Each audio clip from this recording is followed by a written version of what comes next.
My YouTube channel law GB. I am advocate Varsha. आज का जो हमारा वीडियो है उसका टॉपिक है कॉन्स्टिट्यूशन ऑफ इंडिया 1949 में जो हम फंडामेंटल राइट्स कर रहे थे उसमें जो हमारा फोर्थ फंडामेंटल राइट है right to freedom of religion, जिसमें हम 4 आर्टिकल्स पढ़ते हैं। Article 25, article 26, article 27 and article 28। उसमें से आर्टिकल 25 और आर्टिकल 26 को हम डिटेल में देखेंगे इस वीडियो में। इससे पहले के 3 फंडामेंटल राइट्स जो हैं हमारे, उसे अगर आपको देखना है तो प्लीज़ मेरे प्रीवियस वीडियोस को जाके देखिए। वीडियो स्टार्ट करने से पहले, जैसा कि आप लोग जानते हैं, कोरोना के केसेस कम हो रहे हैं, मगर अभी हम कोरोना के खतरे से बाहर नहीं आए हैं। 3rd वेव का खतरा बहुत पूरी तरह बना हुआ है, तो प्लीज़ गवर्नमेंट के गाइडलाइंस को अच्छे से फॉलो कीजिए। मास्क, सैनिटाइज़र, सोशल डिस्टेंसिंग, इन सब चीज़ों को ठीक से फॉलो कीजिए। जितनी जल्दी हो सके उतनी जल्दी वैक्सीनेशंस लगवाइए, क्योंकि बिना वैक्सीनेशन लगवाए हम कोरोना को हरा नहीं सकते हैं। तो please be at home, be safe, be positive and corona से बचे रहिए। चलिए हम हमारा आज का वीडियो स्टार्ट करते हैं। सबसे पहले जो हमारा 4th फंडामेंटल राइट है right to freedom of religion, जिसमें हमें रिलीजन से रिलेटेड राइट्स दिए गए हैं, रिलीजन से रिलेटेड फ्रीडम दी गई है। इसके अंदर सबसे पहले जो फर्स्ट आर्टिकल है आर्टिकल 25, उसका हेडिंग क्या कहता है? तो आर्टिकल 25 का जो हेडिंग है हमारा, वो कहता है freedom of conscious and free profession, practice and propagation of religion. Religion से related profession, practice, propagation and conscious का फ्रीडम हमें इस आर्टिकल में दिया गया है। आर्टिकल 25 में हमारे पास 2 क्लॉज हैं और 2 एक्सप्लेनेशन हैं।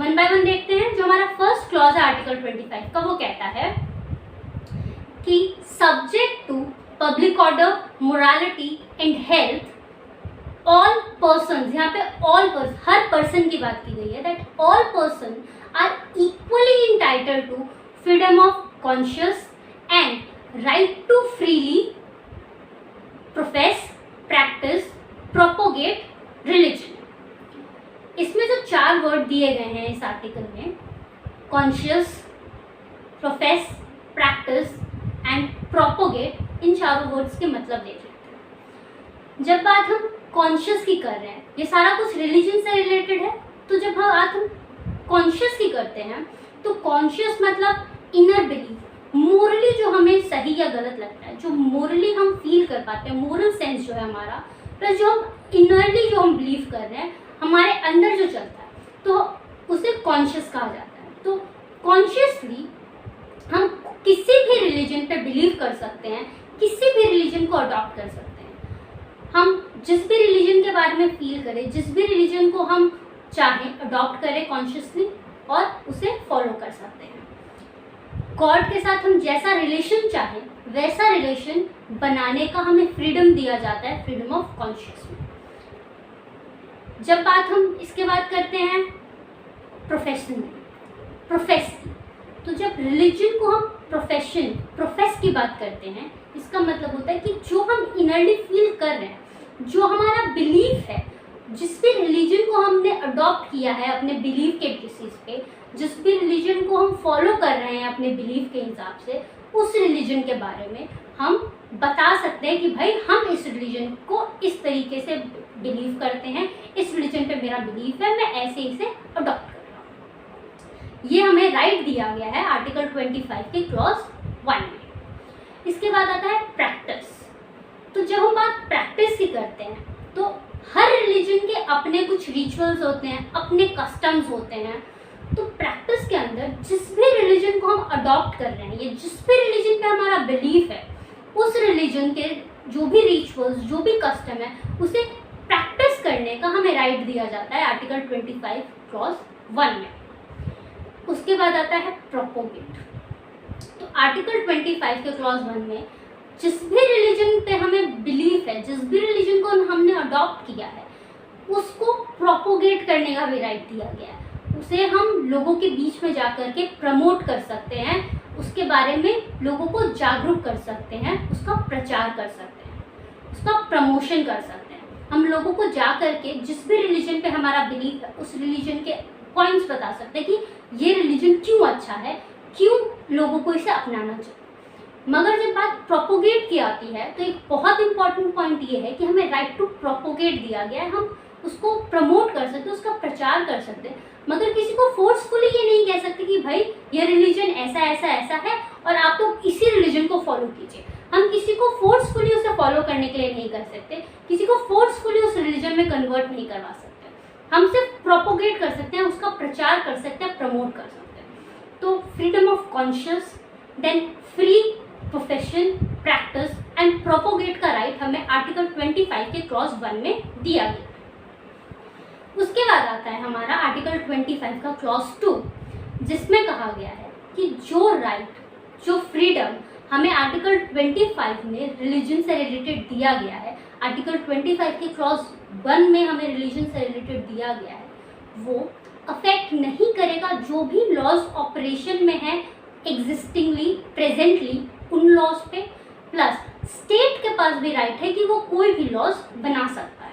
अब लॉज कौन से होंगे, कैसे लॉज हैं जिन पे अफेक्ट नहीं करेगा, उसके लिए 2 सब क्लॉजेस दिए गए हैं आर्टिकल 25 के क्लॉज 2 में। आर्टिकल 25 का क्लॉज 2 का जो फर्स्ट सब क्लॉज है ए, वो कहता है कि जो भी लॉज इकोनॉमिकल, फाइनेंशियल, पॉलिटिकल या फिर सोशल एक्टिविटीज, सेकुलर एक्टिविटीज से रिलेटेड है, जो कि रिलीजियस प्रैक्टिस से रिलेटेड है, उन्हें रेगुलेट या रिस्ट्रिक्ट करने के लिए जो भी लॉज है प्रेजेंटली या फिर जो भी गवर्नमेंट बनाएगी, उन सबको जो हमारा आर्टिकल 25 में फ्रीडम दी गई है, जो राइट्स दिए गए, वो अफेक्ट नहीं करते। उस रिलीजियस प्रैक्टिस से रिलेटेड इकोनॉमिकल, पॉलिटिकल, फाइनेंशियल या फिर सेकुलर एक्टिविटीज से को रेगुलेट और रिस्ट्रिक्ट करने के लिए लॉज बन सकते हैं। वहीं जो सब क्लॉज बी है क्लॉज 2 के आर्टिकल 25 का, वो कहता है कि चाहे तो सोशल वेलफेयर्स के लिए लॉज बन सकते हैं, रिफॉर्म्स के लिए लॉज बन सकते हैं, और जो भी हिंदू रिलीजियस इंस्टीट्यूशंस हैं उन सब में हर क्लास की एंट्री के लिए लॉज बनाए जा सकते हैं, और या फिर जो भी प्रेजेंटली एग्जिस्टिंग लॉज हैं वो भी लागू रहेंगे, ऑपरेशन में रहेंगे। ऐसा जो सब क्लॉज बी है क्लॉज 2 का आर्टिकल 25 का ये कहता है। इसके बाद आर्टिकल 25 में हमारे पास 2 एक्सप्लेनेशन। जो हमारा फर्स्ट एक्सप्लेनेशन है वो कहता है कि जो कृपान्स होते हैं, जो सिख लोग वेयर करते हैं या कैरी करते हैं, उसे पार्ट ऑफ प्रोफेशन बनाया गया है सिखिज्म में। अलाउड है कृपान को कैरी करना। एक्सप्लेनेशन 1 बताता है आर्टिकल 25 का। वहीं जो आर्टिकल 25 का हमारा एक्सप्लेनेशन 2 है वो कहता है कि जब भी बात हिंदू की आएगी तो Hindu includes Sikh, Jains and Buddhist. Hindu connotation जब आएगा तो ये तीनों ग्रुप्स उसके अंदर इंक्लूडेड है। एंड जो सब क्लॉज बी में हिंदू रिलीजियस इंस्टीट्यूशंस की बात की गई है उसमें भी इस बात को ध्यान में रखा जाएगा।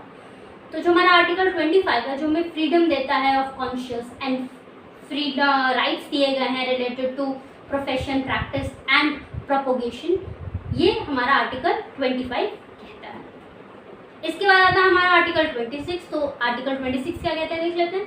आर्टिकल 26 जो है हमारा उसका हेडिंग है freedom to manage religious affairs. Religious affairs को मैनेज करने का फ्रीडम दिया गया है आर्टिकल 26 में। इसके अंदर कहा गया है कि subject to public order, morality and health, religious denomination and services have certain rights. कुछ राइट्स दिए गए हैं रिलीजियस डिनोमिनेशंस और सर्विसेज को। मेनली 4 राइट्स हैं, देख लेते हैं कौन कौन से राइट्स दिए गए आर्टिकल 26 में। सबसे पहला, to establish and maintain religious institutions. Religious institutes को स्टैब्लिश करने का और उसे मेंटेन करने का राइट दिया गया है फर्स्ट आर्टिकल 26 में। सेकेंड जो राइट दिया गया है आर्टिकल 26 में वो कहता है कि जो भी रिलीजियस इंस्टीट्यूट्स हमने स्टैब्लिश और मेंटेन किया है उसे मैनेज करने का राइट दिया गया है आर्टिकल 26 में, जो सेकेंड राइट है। आर्टिकल 26 में जो हमें थर्ड राइट दिया गया है वो है कि कि जो भी रिलीजियस इंस्टीट्यूट्स हमने इस्टेब्लिश किया, जिसे हम मैनेज कर रहे हैं, उसके लिए हम मूवेबल और इमूवेबल प्रॉपर्टीज को एक्वायर कर सकते हैं और ओन कर सकते हैं। वहीं जो हमारा फोर्थ राइट है आर्टिकल 26 में, वो कहता है कि जो भी प्रॉपर्टीज हमने एक्वायर या ओन की है उसे एडमिनिस्टर कर सकते हैं अकॉर्डिंग टू लॉ आर्टिकल 26 के अंडर। ये 4 रूल्स राइट्स हमें आर्टिकल 26 के अंदर दिए गए हैं, जिससे कि हम रिलीजियस अफेयर्स को मैनेज कर सकते हैं। इसके बाद सुप्रीम कोर्ट ने हमें 3 रूल्स बताए थे with regard to religious denomination. अब जब हम बात करते हैं रिलीजियस डिनोमिनेशन की, तो रिलीजियस डिनोमिनेशन है क्या, तो उसके लिए सुप्रीम कोर्ट ने 3 रूल्स बताए थे कि इन 3 बेसिक रूल्स को जो भी फुलफिल करेगा उसे रिलीजियस डिनोमिनेशन माना जाएगा। रिलीजियस डिनोमिनेशन मेनली एक रिलीजन के अंदर जो सब ग्रुप्स होते हैं, छोटे छोटे ग्रुप्स बन जाते हैं। जैसे हिंदू की जब हम बात कर रहे हैं तो उसके अंदर सिख भी हैं, जैन्स भी हैं, बुद्धिस्ट भी हैं, तो उसी तरीके से छोटे छोटे ग्रुप्स बन जाते हैं। उसके अंदर भी जैसे सिख भी है तो उसके अंदर भी ग्रुप्स बन सकते हैं। तो जो भी रिलीजियस डिनोमिनेशन को जो 3 रूल्स दिए गए हैं सुप्रीम कोर्ट के तरफ से, वो 3 रूल्स क्या है वो देखते हैं। सबसे पहले, रिलीजियस डिनोमिनेशन को इंडिविजुअल नहीं बना सकता, ग्रुप ऑफ पीपल बनाते हैं। उन ग्रुप ऑफ पीपल का बिलीफ सेम होना चाहिए। ऐसा नहीं है कि एक का बिलीफ कुछ और है, दूसरे का कुछ और है। सारे लोगों का बिलीफ सेम होना चाहिए, तो ही रिलीजियस डिनोमिनेशन बन सकता है। उसके बाद वो लोग मिलकर के एक ऑर्गेनाइजेशन बनाएंगे और उस ऑर्गेनाइजेशन का वो लोग एक नाम डिसाइड करेंगे, जो कि वो रजिस्टर्ड करवाएंगे, जो कि डिफरेंट होगा किसी भी और चीज़ से। ये 3 चीज़ें जो भी फुलफिल करेगा वो रिलीजियस डिनोमिनेशन लॉ के हिसाब से बन जाएगा। ये हमारा आर्टिकल 26 कहता है। आज के वीडियो में बस इतना ही। नेक्स्ट वीडियो में हम आर्टिकल 27 एंड आर्टिकल 28, जो कि हमारा 4th फंडामेंटल राइट का बचा हुआ पार्ट है, वो हम लेके आएंगे। तब तक के लिए अगर वीडियो अच्छा लगे तो please like, share, subscribe and bell icon दबाना बिल्कुल ना भूलें। Thank you.